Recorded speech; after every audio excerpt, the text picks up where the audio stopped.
Thank you, Lord, for your blessings and the good things you do for us every day. We especially thank you for the gift of salvation and for your word, that we might know you. And we ask you to bless it to us this evening. In Jesus' name, amen. Well, we're in the 9th chapter of the book of Exodus, but I wanted to read a couple of verses first to kind of set up what we're going to be talking about.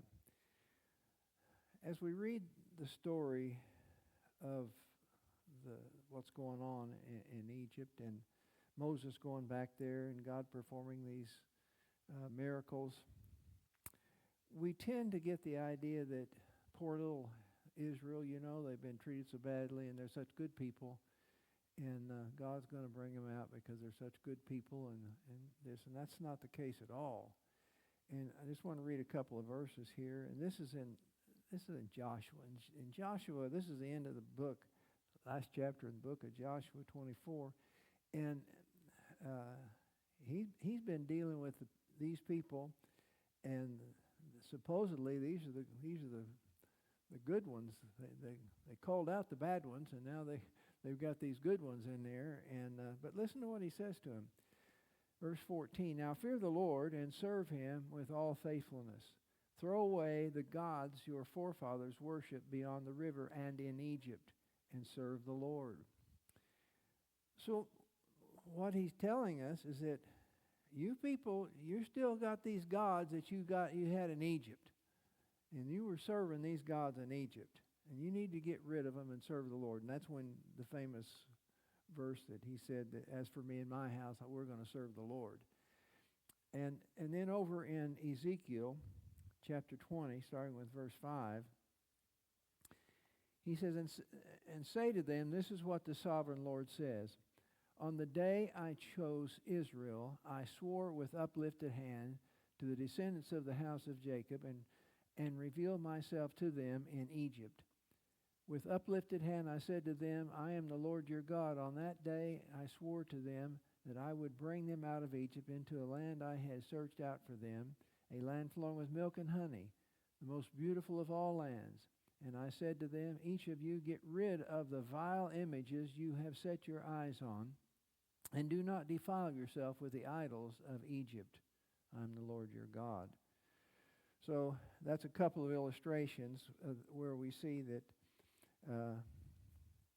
Israel, they were worshiping the same gods. And so as we've gone through here, we've been seeing that when God performed one of these miracles, that he was fighting, or he was defying one of their gods. He was demonstrating his power over their gods. So why the difference? Because God had made a covenant with Abraham. These are his descendants. This was based not upon their ability, not because they're good, but because he had made a covenant with Abraham, and these are his people. And they don't get away from that. They're not going to get away from being his people. And they're having their problems in Egypt, and I always think, well, yeah, you're not following the God that Abraham followed, and so they're having problems. But besides that, God has now come down and sent Moses to Egypt, and there's been other plagues that have hit them. The plague of the river turning red, and of course the frogs, and the gnats, and so there's been some real difficulties for them. And now we go to verse 1. It says, then the Lord said to Moses, go to Pharaoh and say to him, this is what the Lord, the God of the Hebrews, says, let my people go that they may worship me. He doesn't change. This is the same message that he's been giving all the time. And so when Moses and Aaron walk in to where Pharaoh's at, or meet him out in the river or wherever, Pharaoh has it memorized, I'm sure, in his head. He knows what they're going to say. So it hasn't changed. God doesn't change what his plans are. And then God says, if you refuse to let them go and continue to hold them back, the hand of the Lord will bring a terrible plague on your livestock in the field, on your horses and donkeys and camels, and on your cattle and sheep and goats. But the Lord will make a difference between the livestock of Israel and that of Egypt, so that no animal belonging to the Israelites will die. The Lord set a time and said, tomorrow the Lord will do this in the land. The next day the Lord did it. All the livestock in Egypt died, but not one animal belonging to the Israelites died. So the first thought I have here is that there is a lot of worship to cattle, to bulls, and anyway. So in Egypt, the bull was a symbol of fertility, and there was bull cults throughout the country. And there was, for instance, there was the black Apis bull was the sacred animal of the god Ptah, and Hathor, the Egyptian goddess of love, was represented as a cow, and often depicted as with a cow's head. Mavis was a sacred bull, so there was worship of these. And now God has said, I'm just going to wipe them out. So now there's a question that's going to come up, and I might as well hit it head on before we do anything, because it says that all the livestock in Egypt died. That's in verse 6. But not one animal belonging to Israelites died. So later on, we're going to find out that more cattle are killed. Well, now if they're all dead, how could there be more cattle to kill? Well, there's several ways to look at this. One is that it says, listen to verse 3, the hand of the Lord will bring a terrible plague on your livestock in the field. So this could well be that the ones who, the livestock in the field would be the ones that are killed. And yet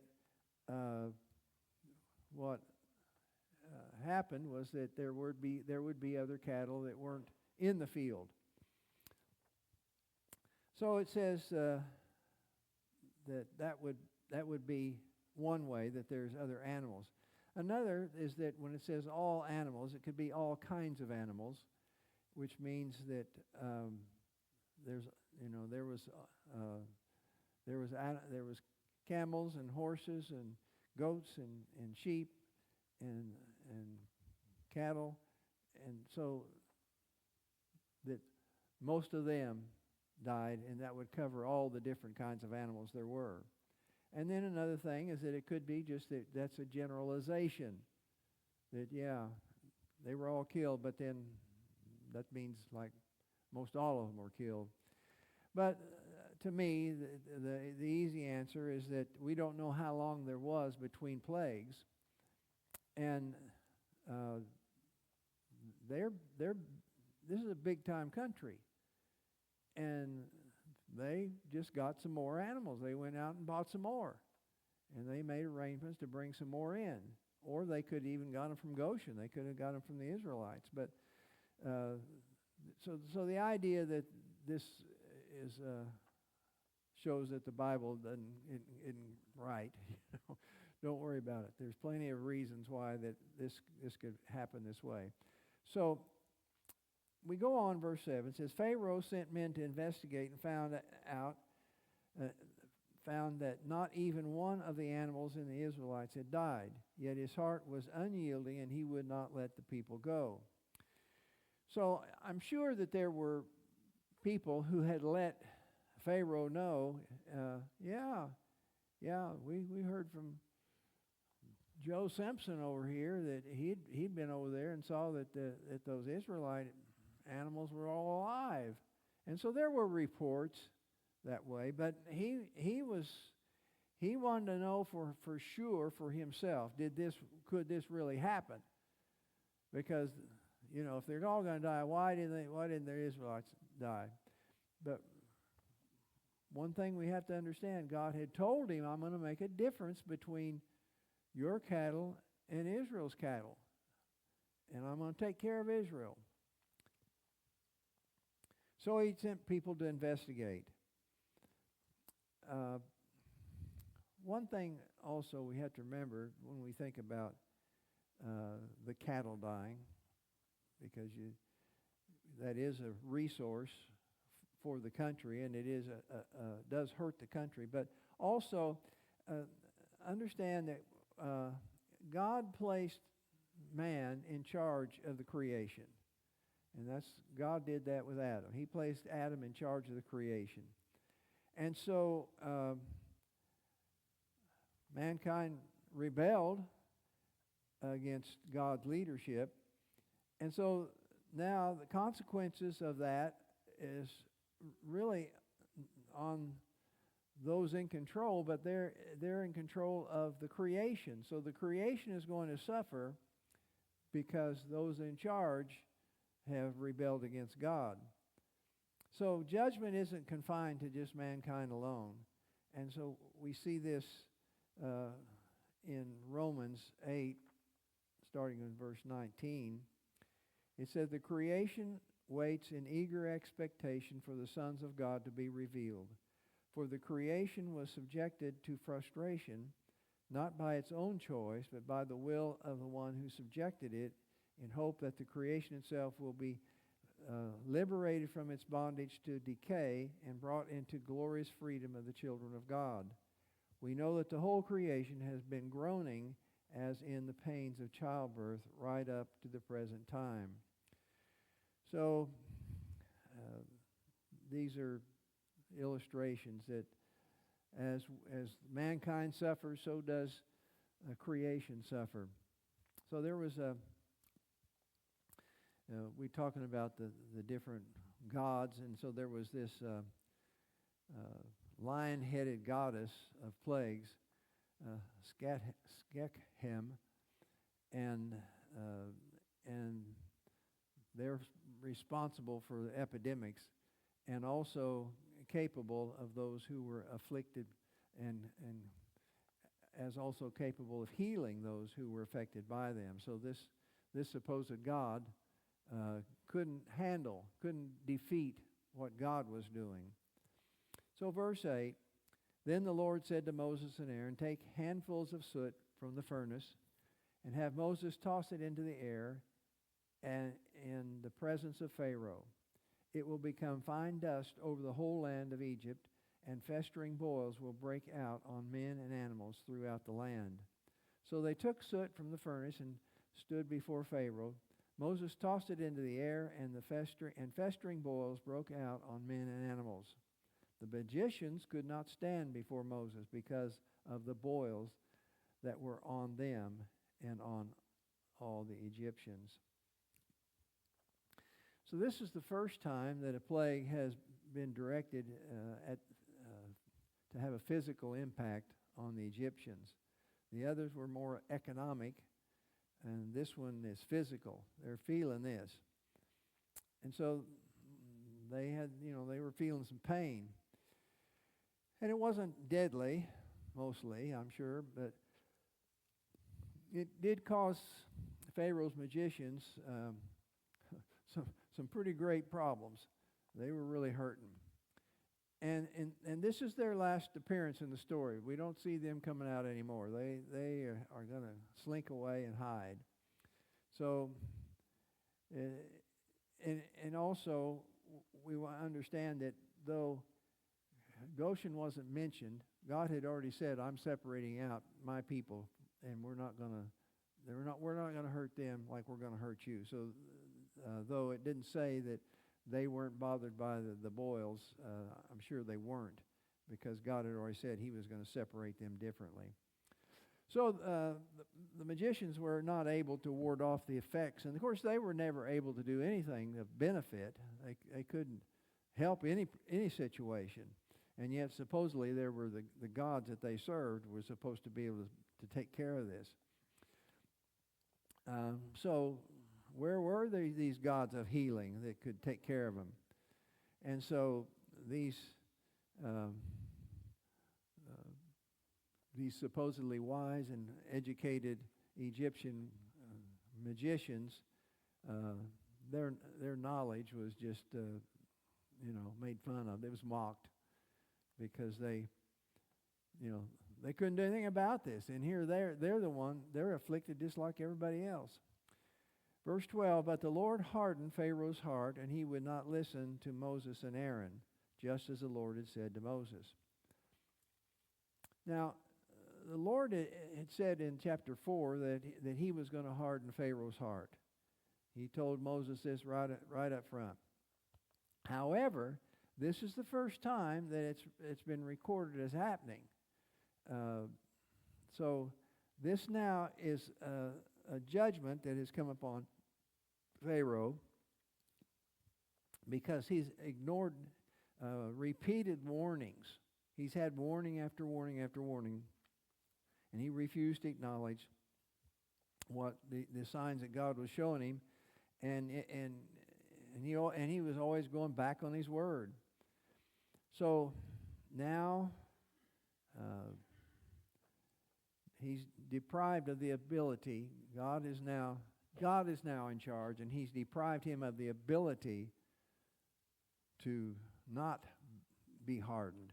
So I want to remind you over in Exodus 7, in verse 13, this is what it says here. Pharaoh's heart became hard, and he would not listen to them, just as the Lord had said. So his heart became hard. It didn't say God hardened his heart. His heart became hard because of his own way of doing things. And chapter 8 in verse 15 says, but Pharaoh saw that there was no relief. When he saw there was no relief, he hardened his heart and would not listen to Moses and Aaron, just as the Lord had said. So once again we see that Pharaoh hardened his heart. And in chapter 8 verse 22, but this time also Pharaoh hardened his heart and would not let the people go. So this is a picture of God giving him a chance to make the right decisions, but he hardened his heart. But there is a limit. I often think of that, and I won't go to it, but that verse in Revelation, I think it's 22:11, somewhere, it says, if you've been righteous, be righteous still. If you've been ungodly, be ungodly still. Because it's over. Nothing's changing. Wherever you're at, that's what you're going. It's it. You've had your chance. Well, listen to this. This is in Romans 1 and starting in verse 18. And this ties in so well with what's going on here in Exodus. And when we read this in the New Testament, if we could go back and think about the way God dealt in Exodus as well. But anyway, let's go on. Romans 1:18. The wrath of God is being revealed from heaven against all the godlessness and wickedness of men who suppress the truth by their wickedness, since what may be known about God is plain to them, because God has made it plain to them. For since the creation of the world, God's invisible qualities, his eternal power and divine nature, have been clearly seen, being understood from what has been made, so that men are without excuse. For although they knew God, they neither glorified him as God nor gave thanks to him, but their thinking became futile, and their foolish hearts were darkened. Although they claimed to be wise, they became fools, exchanging the glory of the immortal God for images made to look like mortal man and birds and animals and reptiles. That's what was going on in Egypt. Therefore, God gave them over to the sinful desires of their hearts, to sexual impurity, for the degrading of their bodies with one another. They exchanged the truth of God for a lie and worshipped and served created things rather than the Creator, who is forever praised. So we see that God, he gave them a chance. He revealed himself to them, and they refused to accept him, and they chose to find their own idols, their own gods, in place of the true and the living God. And so he said, okay, if that's what you want, have at it. And he turned them over to their sinful ways. And so you could see that this is what's happened now to Pharaoh. And then in verse 13 it says, Then the Lord said to Moses, Get up early in the morning, confront Pharaoh, and say to him, This is what the Lord, the God of the Hebrews, says. Let my people go so that they may worship me. And I'm sure that Pharaoh's heard this so many times, he's probably mouthing the same words. You know, as Moses is saying, he's mouthing the same ones, you know.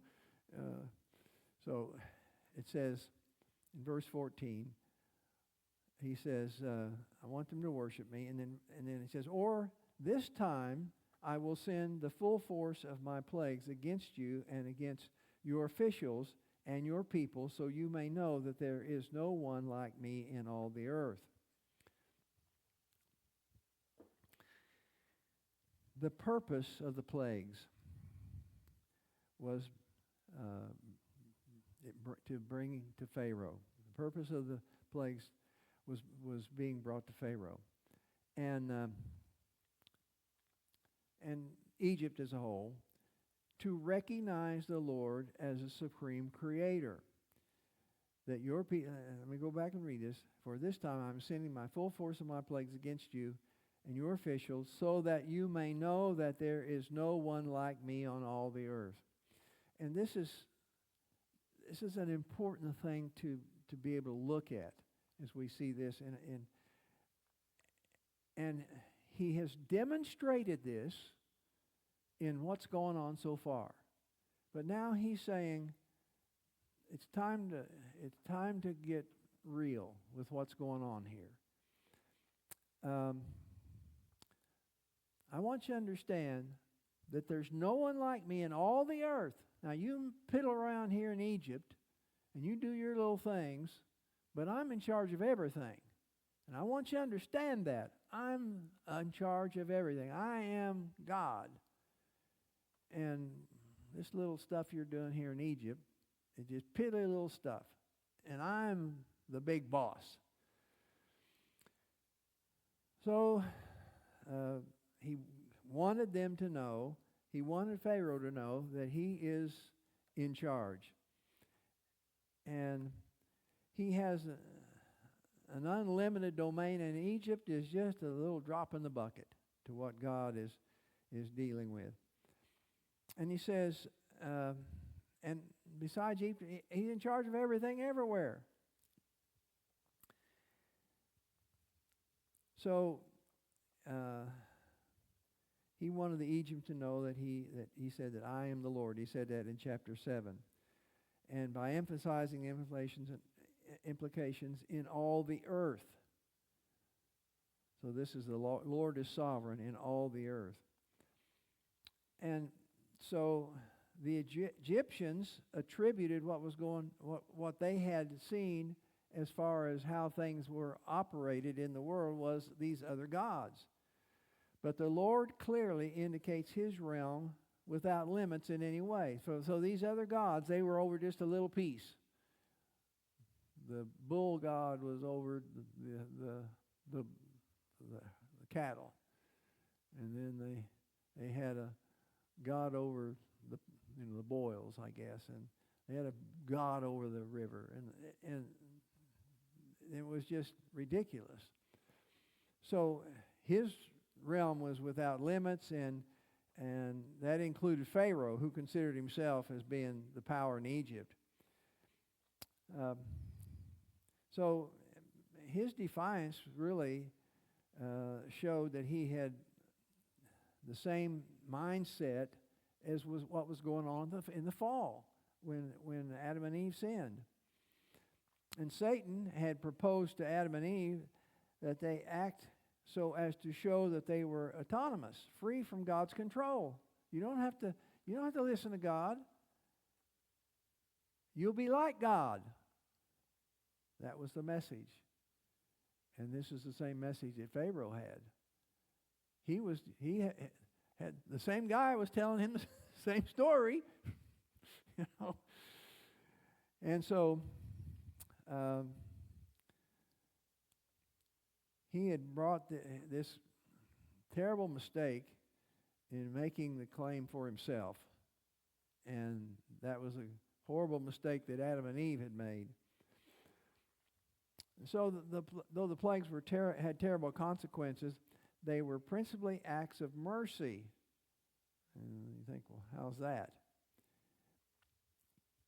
Well, think about this. What is God trying to do? There's nothing more important in life than having a true perception of God and one's status before Him. This is what's really important, that we have a true understanding of God and how we relate to Him and where our standing is before Him. And that He is the supreme God. And that's what this is about. And that hasn't changed. You know, we keep saying this many times, that the Lord is the same yesterday, today, and forever. He is not changing. He didn't change His proposal to Pharaoh. It was always the same statement: let my people go. And to worship Him. He is to be worshiped.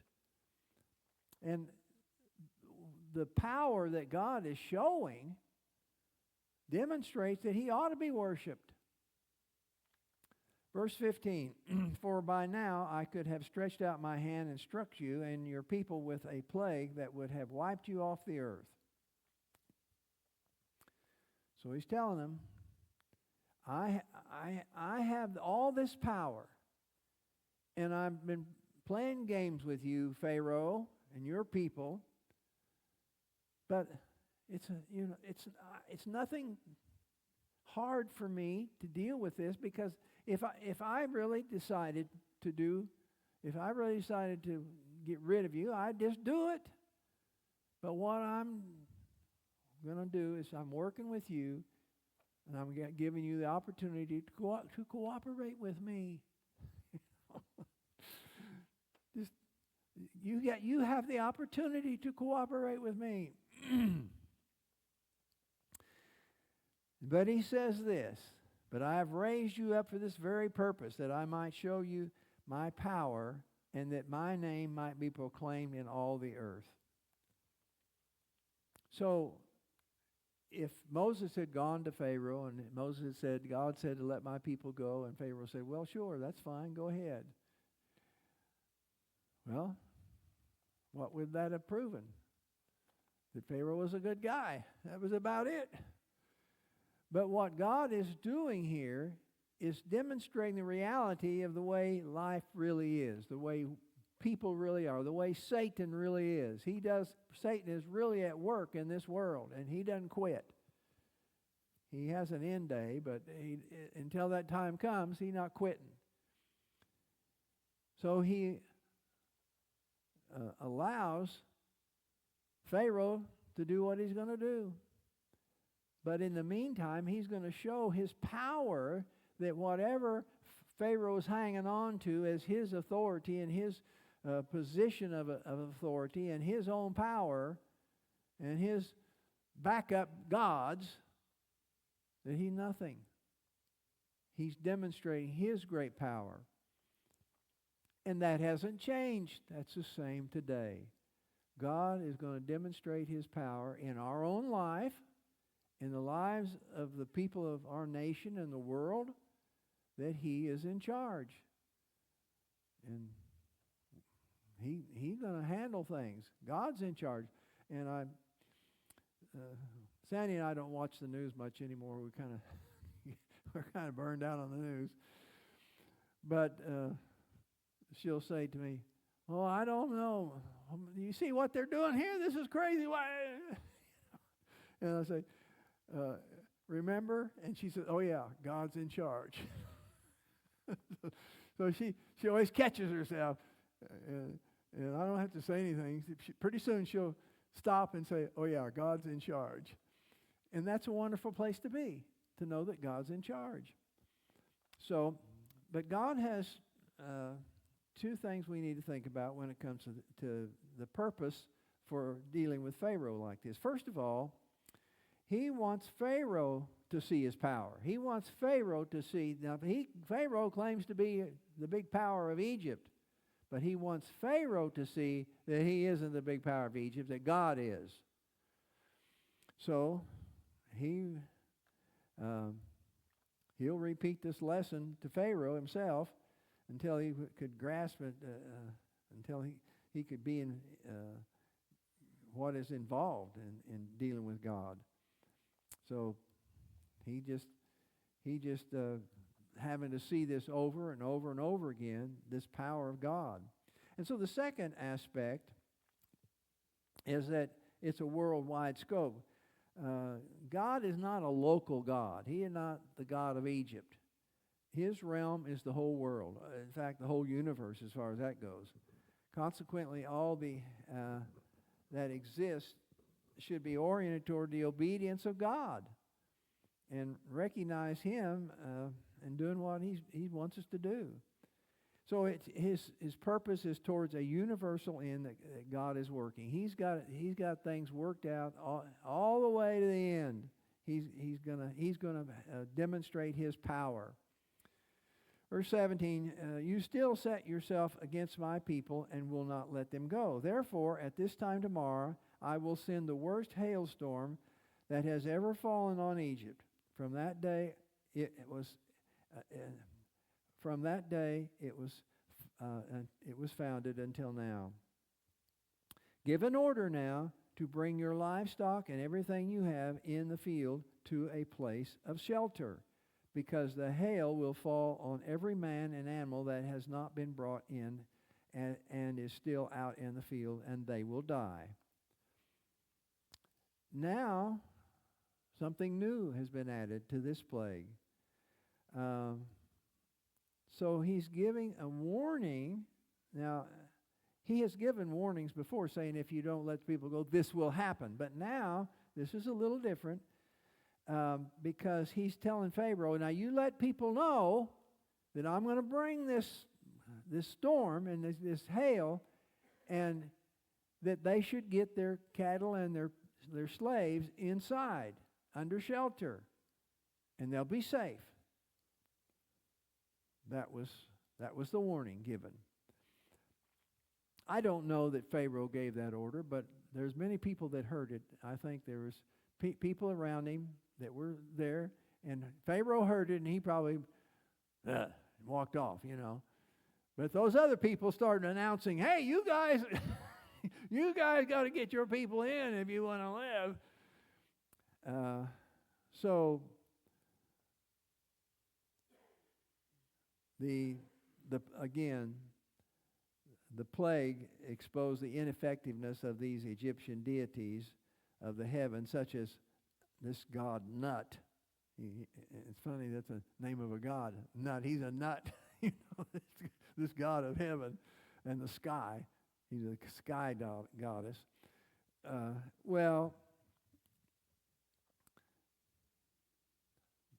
They've got some time. They need to get this Nut working. They need to say, Nut, you got to stop this.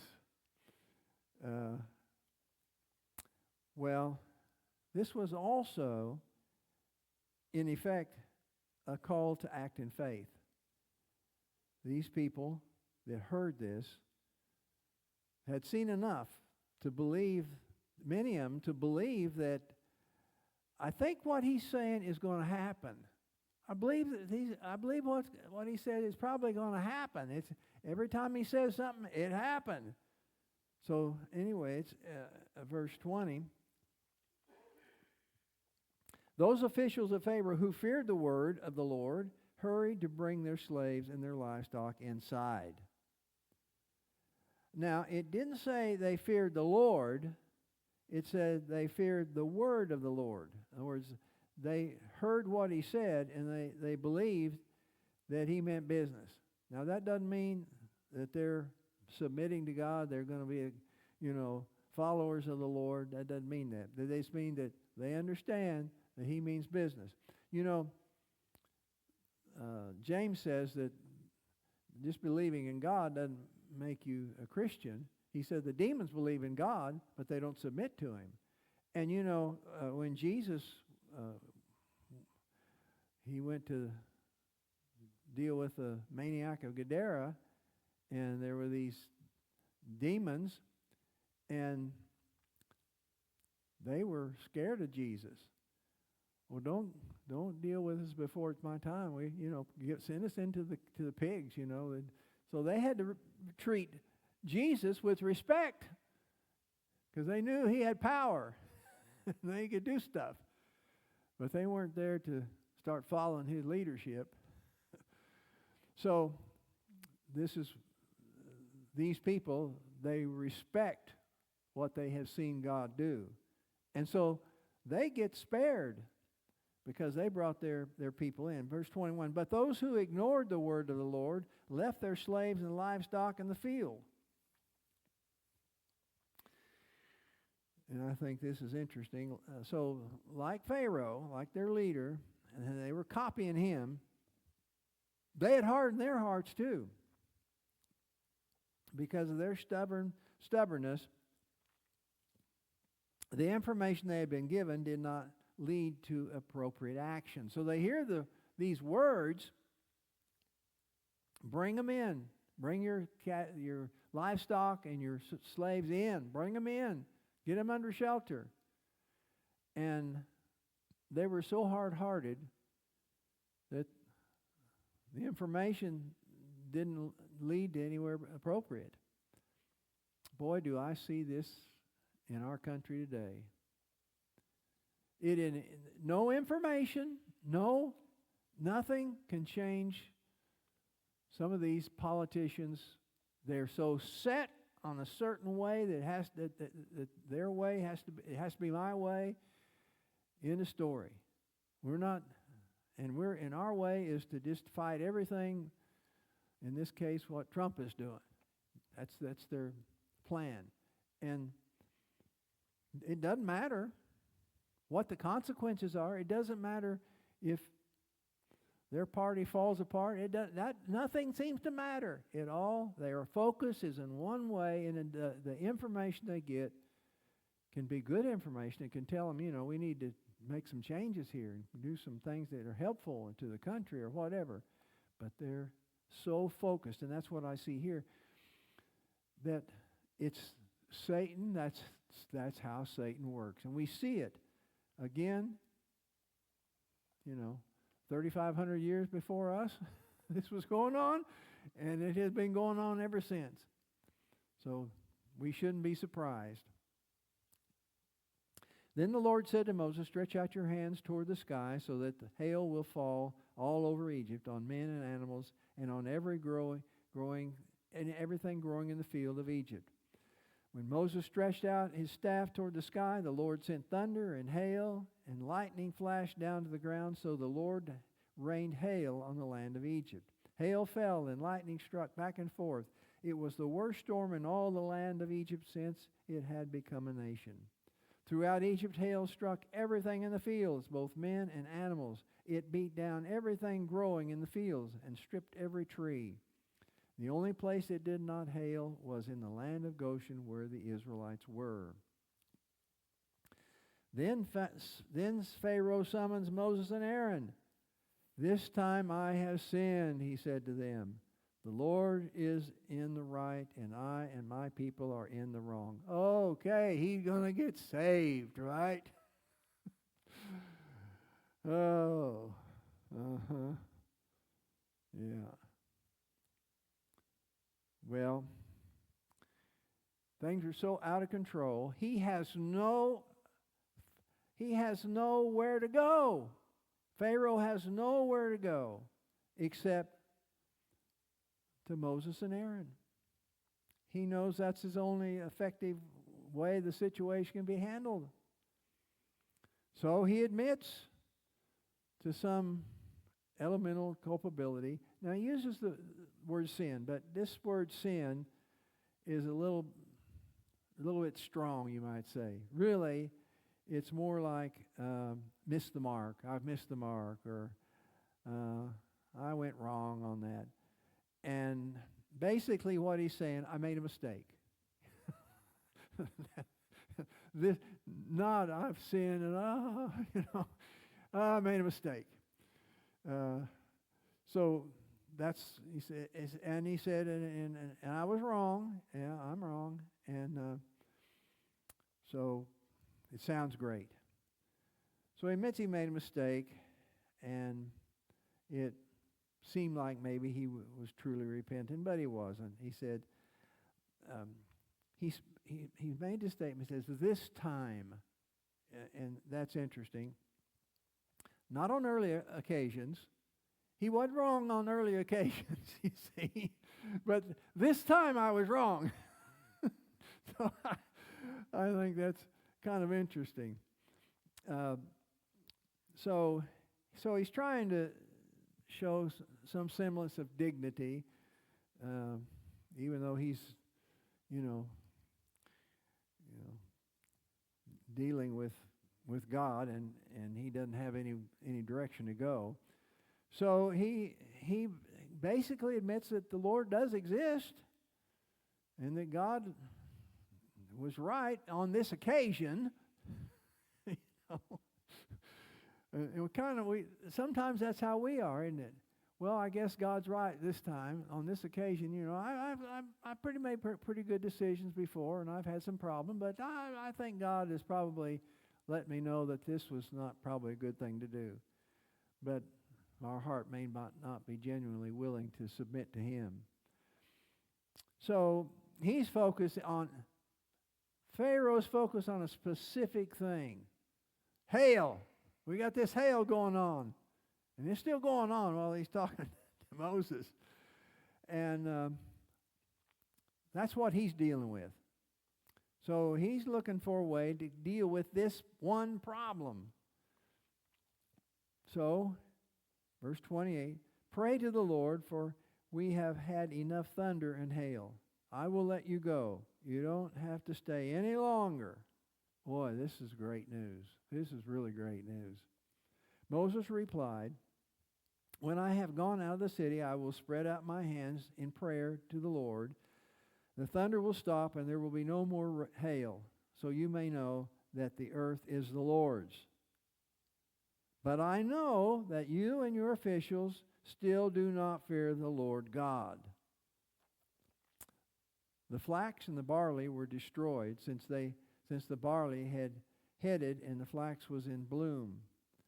The wheat and the spelt, and that's another word for rye, however, were not destroyed because they ripened later.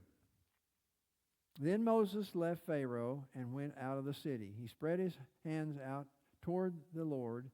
The thunder and hail stopped, and the rain no longer poured down on the land. When Pharaoh saw that the rain and the hail and thunder had stopped, he sinned again, and he and his officials hardened their hearts. Now it's back to them hardening their hearts, but they were on full speed ahead with that.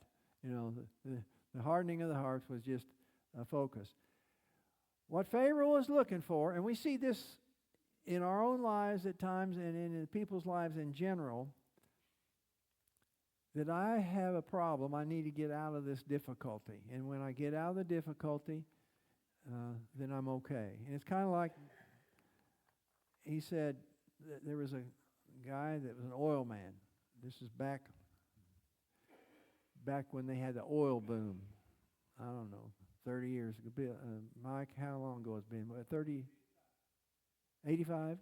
Yeah, okay, 85, oil boom. And people who didn't even know anything about oil were getting in the oil business. And they were making all scads of money. And then the bust came. And they lost everything. The people lost it. The only people who made anything, who hung on were the people, the old hands who knew oil. But the others went out of business. And one guy said to the Lord, he said, Lord, just bring back the oil boom for a little while, and I won't blow it this time. I promise. And I promise to never bother you again.